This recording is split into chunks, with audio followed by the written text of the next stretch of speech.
now explore specific ethical questions we should consider in digital marketing. First, even if marketing complies with the law, we should evaluate if we're meeting ethical standards in the regions where we operate, as I mentioned prior. For example, global standards might differ from local ones. Additionally, we should ask ourselves if the product or service we're marketing could be harmful. While profitability is important, ethical responsibility means ensuring that our offerings don't harm consumers. Finally, addressing bias in marketing involves auditing our content to ensure we are inclusive and representative. Ethics also require us to examine the data we collect on consumers. Even if we have consent, we should ask whether it's necessary to track everything. Ethical marketing means gathering only the data we need. Similarly, we must ensure our images and content do not misrepresent the product.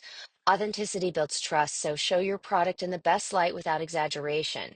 Finally, avoid using clickbait, content that lures consumers to click but fails to meet their expectations. Instead, engage your audience by offering real value. Continuing with our ethical questions, let's talk about tracking. Even if we have a consumer's consent, we need to ask ourselves whether some of the data we collect is unnecessary. Are we gathering more than what we need? Next, we need to be careful about how we edit images or content to avoid misrepresentation. Our goal is to show our product or service in its best light, but it must still be truthful.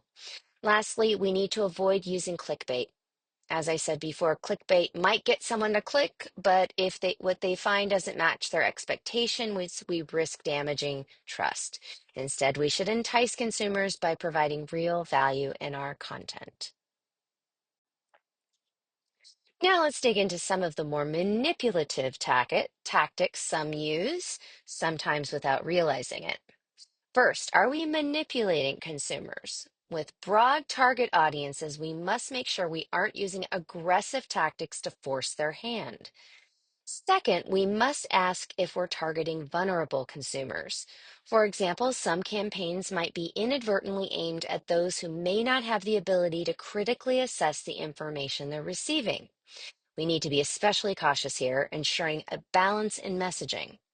Lastly, the question of value. Are we giving value to the consumer based on what they're providing us? Whether it's data or money, we need to make sure consumers are getting real value in return while still being able to remain profitable. It's about finding that right balance. Now, two final ethical questions to consider. First, is the purpose of our marketing simply to harm a competitor? While healthy competition is essential, we should not create campaigns designed only to damage someone else's business. Instead, focus on gaining market share by showcasing your strengths.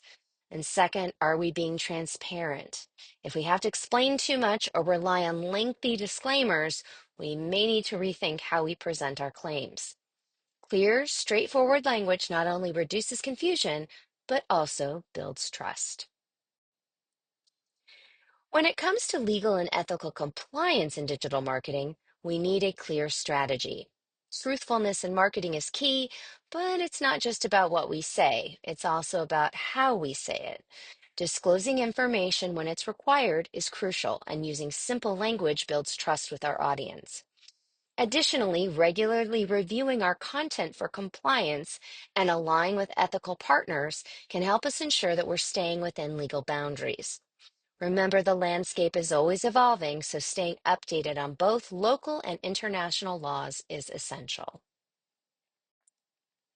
One of the most important principles of digital marketing is ensuring that disclosures are clear and accessible. If you're live streaming or creating videos, don't assume a single mention of a disclaimer is enough. Repeat it and make sure it's clear. Look at this example from Cobblestone Hotel. During the pandemic, they placed a clear, conspicuous disclaimer on their site, making sure guests were informed about service modifications. This was simple but highly effective. Clear communication like this builds trust and avoids potential legal issues. When we advertise globally, it's crucial to remember that what might be acceptable in one country could be considered unethical in another. Take Dolce& and Gabbana, for example. Their campaign in China was a disaster due to cultural insensitivity. The ad portrayed a Chinese model struggling to eat pasta with chopsticks. While this might not have been illegal, the racist overtones sparked outrage.